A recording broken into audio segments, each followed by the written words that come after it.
श्रद्धावान अपनी झुंझुलाहट को रोककर धैर्य पूर्वक कि कभी तो ऐसा अवसर आएगा कि कीर्तन घर के बाहर होगा तो हम भी आनंद ले लेंगे, वो प्रतीक्षा करने लगे, नम्रता पूर्वक भगवान से प्रार्थना करने लगे कि कभी हमें भी कीर्तन में सम्मिलित होने का अवसर मिले। जो नियम पालन करते हैं उनमें एक विशेष सामर्थ्य प्रकट हो जाती है, उत्तरोत्तर अध्यात्म की उन्नति होती है और वो प्रभु के चरणारविंद तक पहुंच जाते हैं, नियम पालन करने वाला। किंतु जो नियम का पालन नहीं कर पाते हैं तो उनको काम क्रोध आदि परास्त कर देते हैं। बहुत पॉइंट की बात है, जो नियम निष्ठ नहीं होते उन्हें काम क्रोध आदि परास्त कर देते हैं। अपनी दिनचर्या की फिर मौज मस्ती, तो इन्हें काम क्रोध आदि इनको परास्त कर देंगे। ये सब मरे हुए हैं, जिनके मन में भागवती का उत्साह नहीं, भजन का उत्साह नहीं, भगवत चर्चा सुनने की अंदर तृष्णा नहीं, वो मरा हुआ जीवन है। जिन हरि भगति हृदय नहीं आनी, जीवित सौ समान ते प्राणी, वो मुर्दे के समान है जिसके हृदय में भगवान की भक्ति नहीं। जो संकीर्तन को विघ्न रूप समझ रहे थे, यार रात भर ऐसा होता है जहां भागवतिक नियम होता है वहां द्वेष पैदा हो जाता है। उन लोगों के हृदय में जो विषय होते हैं, द्वेष स्वाभाविक प्रकट हो जाता है, ये प्रकृति है। बहुत से शत्रु भाव रखने लगे महाप्रभु के प्रति। ये कीर्तन बंद होना चाहिए। वैष्णवों को देखते ही रुद्र दृष्टि से, जहां शाम हुई ढोल मंजीर आदि लेकर वैष्णव जन एकत्रित होने लगे श्रीवास के घर में, तो जो विद्वेषी थे उनके हृदय में जलन पैदा हुई कि किसी तरह कीर्तन बंद होना चाहिए। अब ऐसे लोग संकीर्तन का विरुद्ध प्रचार करने लगे और भगवान की इस प्रकृति में सबको सपोर्ट मिलता है, सबको। देखो, देश रक्षा के लिए प्राण समर्पित करने वाले राष्ट्र सैनिक बनने का उत्साह रखते हैं, तो आतंकवाद में भी प्राण समर्पित करने वाले हैं, उनकी भी फौज है। ये प्रकृति ऐसी है कि सबका सपोर्ट कर देती है।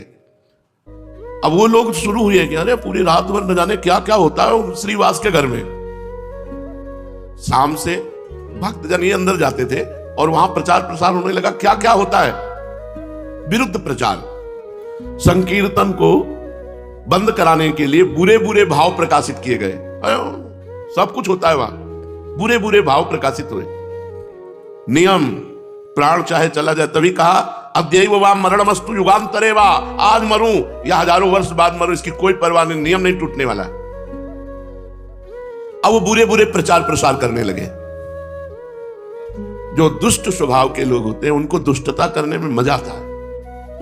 दूसरे की बुराई करने वाले को अगला जन्म चमगादड़ का मिलता है, उल्टा टंगा रहता है। और उनको बुराई करने में ऐसा लगता है जैसे राष्ट्रपति पद मिल रहा हो, चार लोग सुनने वाले हो, उनको बुराई करने का अवसर मिले तो इतने खुश होते हैं मानो नृपति बन गए हो। वो दुष्ट स्वभाव के लोग, कीर्तन बंद होना चाहिए। एक पार्टी तैयार हो गई दुष्टों की, बताया ना, सपोर्ट सबका प्रकृति कर देती है। अभी आप कोई विरुद्ध भाव प्रकाशित कीजिए तो आपको सैकड़ों मिल जाएंगे सपोर्ट करने वाले, और सद्भाव प्रकाशित करो तो उसके भी है। प्रकृति सबको सपोर्ट कर देती है।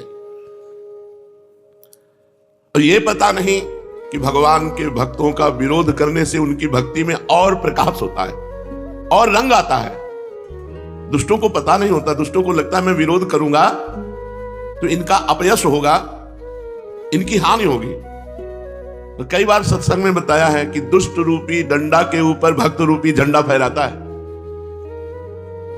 अगर मीरा जी के देवर ने प्रतिकूलता न प्रकट की होती तो मीरा जी की महान भक्ति का हम लोग अनुभव न कर पाते। अगर प्रहलाद जी के पिता हिरण्यकश्यप ने विरोध प्रकट न किया होता तो प्रहलाद जी की भक्ति का प्रकाश हम लोग नहीं समझ पाते। संकीर्तन के विरुद्ध प्रचार होने लगा। संकीर्तन बंद होना चाहिए, यहां बुरे बुरे काम होते हैं, ऐसा प्रचार होने लगा। कोई जड़मूल नहीं है, प्रचार शुरू। दुष्ट स्वभाव के नरकगामी अधोगति को प्राप्त होने वाले लोगों की पार्टी बन गई। ये अपने आचरण और भाव के द्वारा ही अपना सर्वनाश कर लेते हैं। भक्तों का विरोध करने का मतलब है पहाड़ में अपनी खोपड़ी फोड़ना। पहाड़ का कुछ नहीं बिगड़ता, तुम्हारा ही माथा चकनाचूर हो जाएगा। भक्त भगवान के भरोसे होता है। अरे जमाने जोर लगा ले, कितना जोर लगाएगा, भक्त और भगवान का झंडा कभी न झुकने पाएगा। क्या क्या नहीं किया हिरण्यकश्यप ने प्रहलाद जी पर कुछ उनकी भक्ति पे आंच आई क्या? विरोधियों के विरोध का और मंगल स्वरूप प्रकट हुआ। क्या मंगल स्वरूप? महाप्रभु को जोश आ गया। भक्तों को भयभीत देख करके महाप्रभु के हृदय में विश्वव्यापी संकीर्तन को फैलाने का, नहीं तो हो सकता था कि कई वर्षों चलता रहता दरवाजा बंद करके कीर्तन, लेकिन कीर्तन के विरोध ने कीर्तन को विश्वव्यापी बना दिया। दुष्ट पुरुषों के विरोध से महापुरुषों का बड़ा कार्य हो जाता है। ये दुष्ट जन जो है, विरोधी जन जो है, अभक्त जन जो है, उनके चरणों में प्रणाम है। ये भक्ति को, नियम निष्ठा को प्रकाशित करने वाले हैं। भक्तों को अगर किसी ने प्रकाशित किया तो भक्ति विरोधी आचरण वाले दुष्टों ने प्रकाशित किया। बलिहारी है उन दुष्टों की जिन्होंने ऐसे महान भक्तों को प्रकाशित कर दिया कि हम जान पाए कि इतनी क्षमता के महापुरुष है। भक्तजन और आनंदित होते हैं जब विरोध होता है। देखते हैं श्री जी क्या करते हैं, देखते हैं प्रभु क्या करते हैं। इनका कोई मंगल विधान है और जब परिणाम निकल के आता है तो परम मंगल विधान। देखो यहां कीर्तन का विरोध, भारी विरोध शुरू हो गया। संकीर्तन विरोधियों ने संकीर्तन की पहले निंदा की, फिर रोकने का उपाय सब मिलकर सोचा कि क्या उपाय हो सकता है कीर्तन बंद हो जाए। संकीर्तन के विरुद्ध निंदा करना और यह उपाय सोचना किस तरह से इन भक्तों को भय प्राप्त हो जाए और ये कीर्तन बंद कर दे। महाप्रभु को इसकी कोई परवाह नहीं। श्री कृष्ण संकीर्तन में सदा संलग्न रहने लगे। सैकड़ों लोग विरोधी हो गए कीर्तन के। रात्रि भर संकीर्तन होता, भक्तगण जोर से हरि बोल की ध्वनि करते।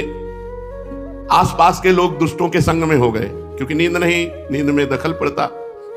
भांति भांति से कीर्तन के विरुद्ध भाव फैलाने लगे। कोई कहता ये लोग रात्रि भर ढोल पीटते हैं, चिल्लाते हैं, नींद नहीं आती, सोना आराम कर दिया।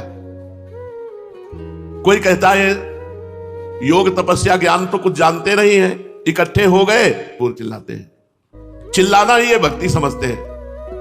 कोई बीच में कहता जी पूरी हत्या की जड़ तो ये श्रीवास है, ये भीख की रोटी खाता है और रात्रि भर अपने घर में कीर्तन कराता है, पूरा मोहल्ला परेशान है। 10-20 लोग ऐसे बैठ गए, कीर्तन का आनंद नहीं ले रहे, निंदा कर रहे हैं बैठकर, कीर्तन का विरोध की भावना। अब ये प्रचार प्रसार आपस में निंदा स्तुति का होते होते काजी के पास पहुंचा। कुछ लोगों ने काजी से रिपोर्ट की कि श्रीवास के घर रात्रि भर बड़ा उपद्रव होता है, वहां जो नहीं होना चाहिए वो भी होता है, आप इस पर दखल डालिए। अब दुष्टों को तो बड़ा आनंद हुआ। अब ये प्रचार करने लगे कि राजा की तरफ से कीर्तन करने वालों के लिए फौज भेजी गई है और वो आएंगे, कीर्तन करने वालों को बांध कर ले जाएंगे, सजा देंगे, जेल में डाल देंगे और श्रीवास का घर तो तोड़ फोड़ करके गंगा जी में बहा देंगे। कीर्तन करने वालों की अब खैर नहीं। ऐसे पूरे नवद्वीप में खबर फैल गई जब काजी को सूचना मिली। अब आई है नियम की परीक्षा की घड़ी। अब उनमें जो कुछ हल्के भाव वाले थे उन्होंने कहा भाई कृष्ण कृष्ण जपना तो हम जप लेंगे अब, लेकिन राजा के डंडे कौन खाएगा, जेल में कौन बंद होगा। तो श्रीवास जी के घर आना बंद कर दिया। उनमें जो कच्चे दिल वाले थे, भाई हम तो कीर्तन करते हैं, हमारा तो कोई दोष नहीं, हम तो साफ कह देंगे कि हम भाई अब आज से कीर्तन में नहीं जाएंगे। और सही बात है, किवाड़ बंद करके कीर्तन करने की जरूरत क्या है। कुछ कमजोर दिल वाले जो थे वो उधर ही सपोर्ट में हो गए, भयवश। ऐसा नहीं होना चाहिए। अच्छा, कुछ लोग होते हैं दो मुंह वाले, इधर भी मौजली उधर भी मौजली। दुष्टों की तरफ दुष्टता का सहयोग कर दिया, साधु की तरफ साधुता का। अरे आप कीर्तन करो, देखेंगे जो होगा। और बहुत अच्छा किया, रात भर कीर्तन करके जो है किसी को चैन नहीं लेने देते दोनों तरफ। तो ऐसे जो कुछ वो तो डर गए। कुछ लोगों ने कहा जब तक फौज ना आवे तब तक कीर्तन चालू रखो, फिर फौज आएगी तो देखा जाएगा। हिम्मती जो भक्तजन थे। कुछ ने कहा कि चलो काजी से जाके कहते हैं कीर्तन में स्त्रियों को भी अंदर ले जाते हैं। मालूम पड़ता है ये लोग शास्त्र विरुद्ध आचरण करने वाले, वाम मार्गी। यहां तक ये लोग पता नहीं क्या सोच सकते हैं, कितना सोच सकते हैं विरोधी। और ये यही की बात नहीं कि कीर्तन में गदाधर भट्ट जी जब कथा कहते तो भगवान में डूब करके ऐसे कथा कहते कि कथा सुनने वाले वैरागी और प्रेमी हो जाते, संसार से वैराग्य और भगवान से अनुराग। एक कल्याण सिंह नाम के कथा सुनने आते थे, बड़े धनी मानी थे। तो कथा में यही तो चर्चाएं होती हैं कि भाई ब्रह्मचर्य से रहो, संयम से रहो। उन्होंने अपनी पत्नी से बात करना बंद कर दिया, काम संबंधी चेष्टाएं बंद कर दी। अब पत्नी तो कथा सुनने आती नहीं थी।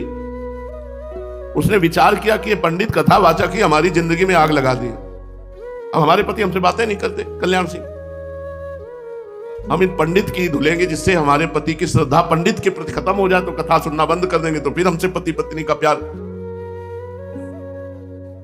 एक दिन देखा कि एक गर्भवती गली गली मांग रही थी भिक्षा, ऐसे बुलाया और कहा कि ऐसे एक एक दाने मांगती घूम रही, तुझे को असरफियां देंगे, ले। और वहां कथा हो रही है, सभा में जाके कह दे कि पंडित जी जब गर्भ नहीं रहा था तो खूब आते हो, अब गर्भ रह गया है, अब इसका पालन पोषण कौन करेगा? बस इतना तुझे कहना है, जितना पैसा कहेगी उतना देंगे। और वो टुकड़े टुकड़े भीख मांगने वाली, उसके लिए क्या कहने, तो निर्लज्ज थी। उसने असरफियां ली और पहुंची कथा में, पंडित जी। तो अब जैसे कथा में पंडित कोई स्त्री पहुंच जाए तो सब, जब ये नहीं था तो खूब आते थे, और जब ये हो गया तो तुम्हारा आना बंद हो गया, इसका पालन पोषण कौन करेगा? वो भी बड़े मौजियल। उन्होंने कहा तू चिंता मत कर, बैठ, इसका भी पालन पोषण होगा, जिसने दिया है उसका पालन पोषण भी करेगा। अब तो खुशखुशी होने लगी आपस में। यार हम कहते थे पाखंडी है, कोई कहता नहीं यार बहुत सही महात्मा है, कुछ सदविचार कुछ असद विचार। जो निष्ठावान थे उन्होंने कहा झूठे से क्यों आरोप किया। और गदाधर भट्ट जी एकदम बिल्कुल समान भाव में, मान अपमान में समान स्थिति रखने वाले महापुरुष। उनमें से एक बहुत समर्पित थे, उन्होंने सारे से पीछे बुलाया ऐसे। तो कल्याण सिंह जी महाराज वहां कथा में बैठे हुए थे। उनका सच्ची बता, कभी जानती इनको तू? और उसने जब देखा कि कई लोग आ गए मारी डालेंगे, तो उसने कहा बिल्कुल नहीं जानती, हमको तो पैसा मिला है कहने के लिए। बोले चल सभा में कह, चल कर, हजारों की श्रद्धा नष्ट हो रही, किसने तुझे पैसा दिया? तो कहा कोई कल्याण सिंह है, उनकी पत्नी ने हमको दिया पैसा की सभा में बोल। जब वो सभा में बुलवाया, कल्याण सिंह को समझाया गदाधर भट्ट ने, वो अपनी काम पीड़ा के कारण ऐसा करे, उसका ना त्याग करो ना उसको दंड दो। तो जो भागवतिक उत्साह होते हैं उनमें माया अपना प्रभाव डालती है। कीर्तन विरोधियों ने यहां तक काजी के पास सूचना पहुंचा दी कि कीर्तन में स्त्रियों को भी ले जाया जाता है, पता नहीं क्या क्या होता है ऐसा। ऊपर से सुनाने के लिए तो जोर जोर से हरे कृष्ण कीर्तन करते हैं, भीतर पता नहीं क्या क्या करते हैं, ऐसा काजी के दिमाग में भर दिया। नवद्वीप के काजी के सामने संकीर्तन की शिकायत, काजी ने सबकी बातें सुनी और कहा आप लोग चिंता मत करें, हम कीर्तन तुरंत बंद करा देते हैं। अब तो शिकायत करने वाले दुष्टों की छाती फूल गई, अपने अपने स्थान पर मुस्कुराते हुए लौट कर आए कि अब फौज आएगी, सबको बंदी बनाएगी, कीर्तन आज से बंद, चैन से सोने को मिलेगा। अब तो बाजार में नवद्वीप के संकीर्तन की अफवाह, कोई सही है कोई गलत है, कोई अब देखो इनको कर्मों का भोग भोगना पड़ेगा, अरे न जाने क्या बड़ा प्रपंच है। संसारी लोग कहते हैं ना कि भाई 100% में कुछ परसेंट तो सही होगा ही। ये दुष्ट लोग 100 में 100% ही पूरा का पूरा ऐसा दिखा देंगे जिसमें 1% सही नहीं है। अब महाप्रभु चैतन्य देव प्रभु के अवतार और भगवान नाम कीर्तन की जय हो रही, वहां कहीं कुछ अमंगल हो रहा, लेकिन इन दुष्टों ने ऐसा काजी को भरा कि कोई कहता अजी ये जोर जोर से हल्ला मचा रहे थे, भगवान नाराज हो गए, अब इनको दंड मिलेगा, बढ़िया है बढ़िया है, ऐसा लोग कहने लगे।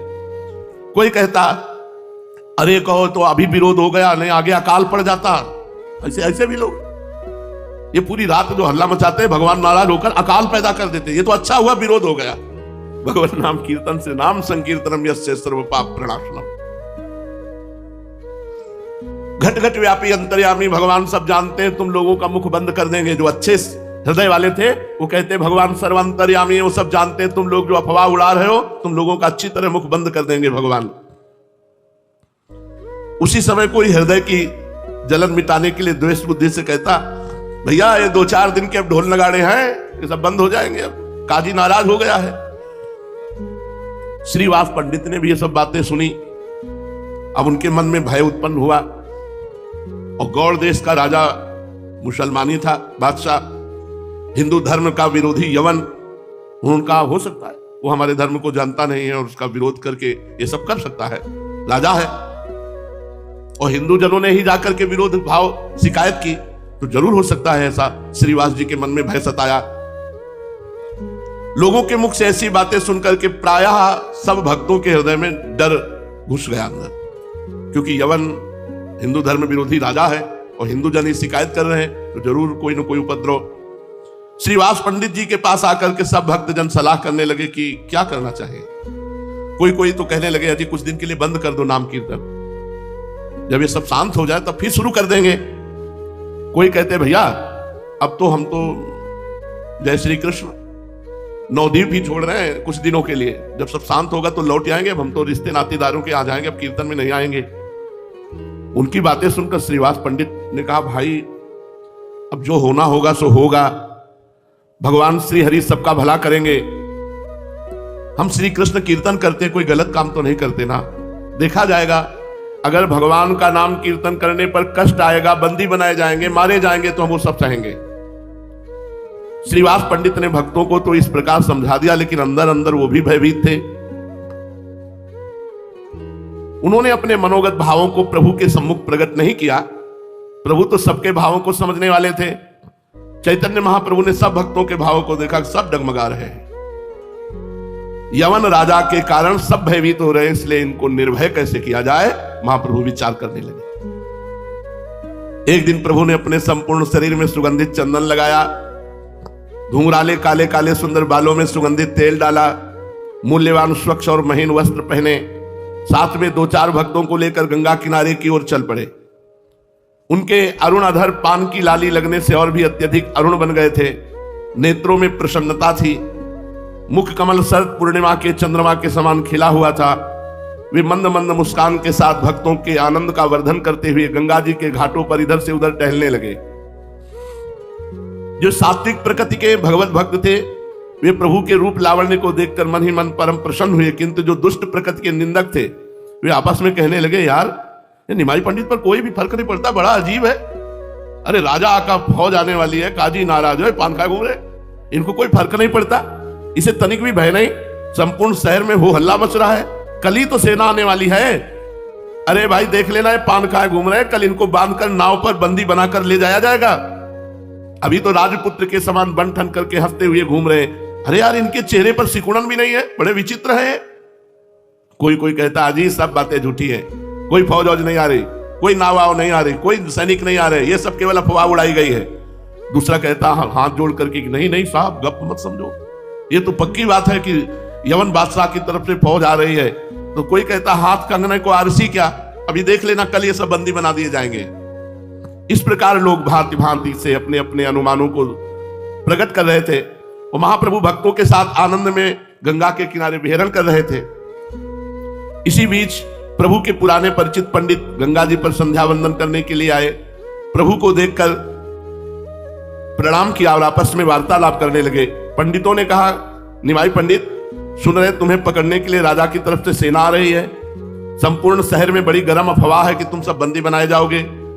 यदि ऐसी ही बात है तो हमें लगता है कुछ दिन के लिए तुम नवद्वीप छोड़ दो, फिर आ जाना। अभी कहीं बाहर जाओ जिससे तुम्हें राजा के सैनिक बंदी बनाकर न ले जाएं। राजा के साथ विरोध करना ठीक नहीं, फिर ऐसे राजा के साथ जो हमारे धर्म को जानता ही नहीं, धर्म विरोधी है यवन। समस्त पंडितों ने चैतन्य महाप्रभु को यह राय दी कि इस समय तुम्हें छोड़ करके चले जाना चाहिए, आगे जैसा समय आवे फिर देख लेना। प्रभु ने उपेक्षा के साथ कहा, अजी जो होगा सो देखा जाएगा, हम नवद्वीप छोड़कर तो कहीं नहीं जा सकते, और यदि तुम्हारी सलाह सही है तो हम नवद्वीप छोड़कर कहीं जाए, वो बादशाह कहीं से भी बंदी बनवा लेगा। हम तो गौड़ देश छोड़कर अब जाने वाले नहीं, यही रहेंगे। अगर भगवान हमें बंदी बनाना चाहते हैं, दुख देना चाहते हैं, तो हम उसे सहेंगे, कीर्तन बंद नहीं करेंगे, कीर्तन नहीं बंद होगा। और देखो जब कोई धर्म से चलता है तो उसकी परीक्षा होती है, और दुख सहना ही धर्म की कसौटी है। हम सहेंगे, जो कुछ होगा देखेंगे। देखना है ये कि कौन कौन से भक्त इस समय इस प्रश्न में सही उत्तर देते हैं। परीक्षा की, धर्म की कसौटी पर कौन खरे उतरते हैं?